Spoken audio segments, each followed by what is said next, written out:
انا عارف انك مشغول وما عندكش وقت تضيعه، ويمكن فتحت الفيديو ده بالغلط، بس لو انت طالب ثانويه عامه او ثانويه ازهريه كمل الفيديو ده معايا للاخر، لان هتكلم معاك في موضوعين ممكن يغيروا مستقبلك. اول حاجه لازم تحطها في دماغك، مش شرط تجيب مجموع، المهم تكون راضي عن نفسك، لان صدقني لو خلصت السنه دي وانت مش راضي عن نفسك وعارف انك قصرت هتندم بقية حياتك. تاني حاجه لازم تكون عارفها ان الثانويه مش نهايه العالم ولا السعاده في الطب والهندسه او غيره، ياما شفنا ناس في مجالات تانية انجح كتير من الدكاتره والمهندسين. تالت حاجه لازم تكون عارفها ان امتحانات الثانويه العامه مش هي امتحانات الاخره، احنا كلنا جينا الدنيا ديت عشان ندخل الجنه، فهو ده الهدف الاساسي بتاعنا.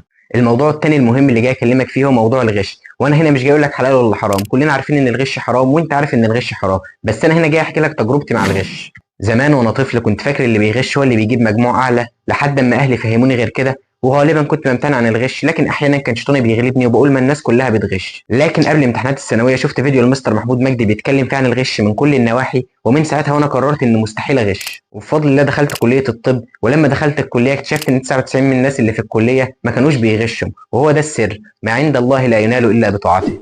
بس كده، اجتهد واسعى واعمل اللي عليك، واهم حاجه تكون راضي عن نفسك، وان شاء الله ربنا يوفقكم كلكم ويحقق لكم احلامكم. وفي النهايه لو عجبك الفيديو ما تنساش تحط لايك واشتراك في القناه، وتبعت الفيديو لصاحبك لعله يمتنع عن الغش بسببك ويكون في ميزان حسناتك. كان معكم دكتور بلال ماجد.